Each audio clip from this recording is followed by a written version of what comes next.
Hello, I'm Tom Atkinson from the University of Texas at Austin, and I'm here today to report on some work I'm doing with Carlos Fleckman from the Universidade Estadual Paulista in Ilha Solteira, Sao Paulo.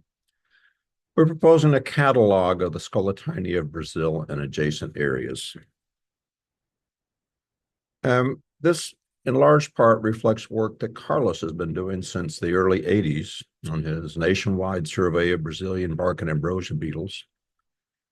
And in that time, he's between himself and with students and former students and collaborators has managed to get flight traps baited with ethanol up for 1 year periods all over Brazil. This is a picture of a map that's in his office that shows the each pin is a site. Now, obviously, there's more in the yellow pins because he's in Sao Paulo, so it's easier to get access to those. But if you look, there actually is coverage over a great deal of the country. And in that time, at least 12 publications have come out that feature or are based on work done on the survey. Should also point out that we are working with Larry Kirkendall at the University of Bergen, who presented earlier today on Platypodidae. For my part, my big interest is taxonomy and biogeography of neotropical scolytines. To do this, starting 15 years ago, I started a large database focused on the Americas. And at some point, this grew to the point where I created a website to make it more widely accessible.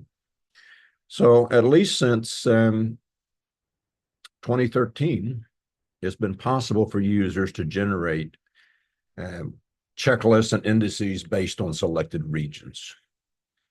That's in the past that would have produced incomplete information and a warning, but so at least since 2021, all the information in the Wood and Bright catalog and the Wood 2007 and any recent publications have been added in, so the information was essentially complete.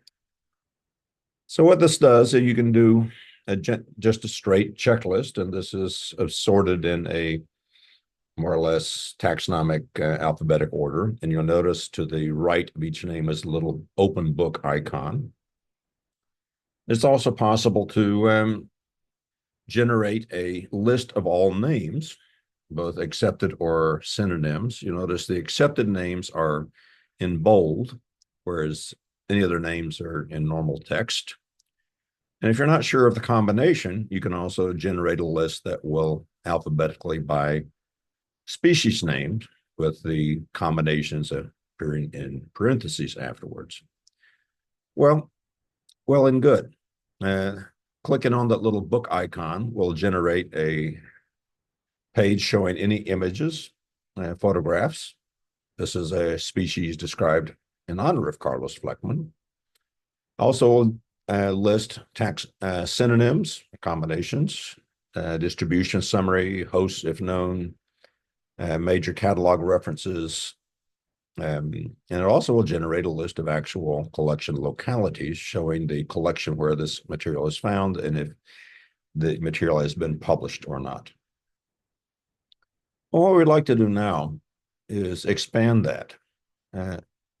One of the things is if the objective is to get all the species known from Brazil, we'd like to expand the geographic coverage to include the Guianas and also Paraguay and Uruguay, based on the reasonable suspicion and experience that anything in those countries is also going to be present in part of Brazil. I mean, we could also expand this to say anything found in lowland Peru or lowland Colombia, eastern Colombia, eastern Peru. Southern Venezuela is probably in the Amazon region as well, but it's harder to do this from generating a checklist. Well, a lot of information in the database is strongly biased towards secondary sources, monographs and catalogs. And there's still a lot of detail that can be recovered from primary sources, including species descriptions. Also, I'd like to link to significant amount of Brazilian literature, primarily economic in nature, for hosts, information on hosts and distribution. Look at the currently what's known. Looking at the top line, there's 673 described species of Scolytinae known currently known from Brazil, including those that are unpublished records. In addition, there are 85, we have 85 undescribed species, which is greater than 10% of the total. If we extend that out to the other countries I mentioned, that adds about 150 species to the list. But surprisingly, not as many new species, primarily because the new species we're coming across are being generated from Carlos's survey. Based on other countries, I suspect that the total number of scolytines in Brazil is going to end up around 1,300 or 400, about there. Well, if you look at of these species reported, whether these are published records or not, you see things really kicked off in the late 1860s, 1870s, when Félicien Chapuis and Wilhelm Alkhoff really kicked scolytine and platypodine taxonomy into gear. And then a long gradual increase and a big bump when the Wood and Bright World Catalog was published in 82, and an even bigger bump when Wood published a South American monograph, which included descriptions of a lot of new species. Well, so far so good, but this is when they were described, not necessarily when they were first reported in Brazil. Now, this is based on the database. This is not based, and I'll explain why that's not enough. Again, you see the big bumps based on these secondary sources. Well, what's actually happened is if you look between the 1920s and early 70s, first Hans Eggers and later Carl Schadel described a lot of species from South America. So some of those description dates will actually match their reported date from Brazil, but a lot of these were described earlier. Wood did a sabbatical in Venezuela in the early 70s. And even though he was there a full year, it took another 5 to 10 years for all those species to get described. So we're trying to get this information actually a little more accurate. One of the big things we're looking at is having a dedicated versus an ad hoc web page. The current format generates catalog and indices for any region in the Americas, but no context provided. A dedicated website allows more flexibility and customization. I'd like to include, for instance, more information on sites of the Fleckman survey, history of taxonomic work in Brazil, focus on earlier workers and current collaborators.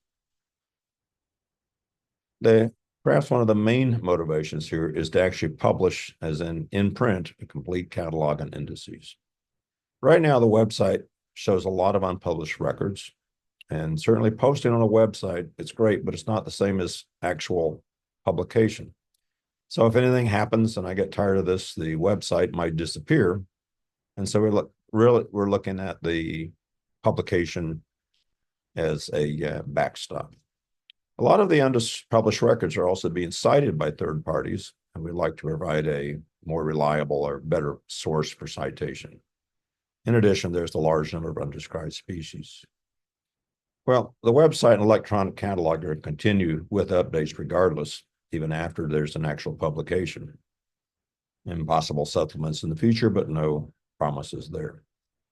On a timeline, certainly I'm not going to get 85 species described in the next year, but some of those will be described, and certainly some taxonomic cleanup, some synonymy, some generic reassignments, probably by October of this time next year.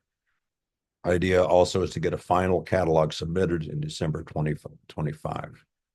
It's hard to get catalogs accepted by publishers, by journals. We don't have we don't have any funds for this, so probably we're looking at Insecta Mundi here. Well, just want to thank you for listening to this and say thank you, muito obrigado. And if you have any further questions, please ask away.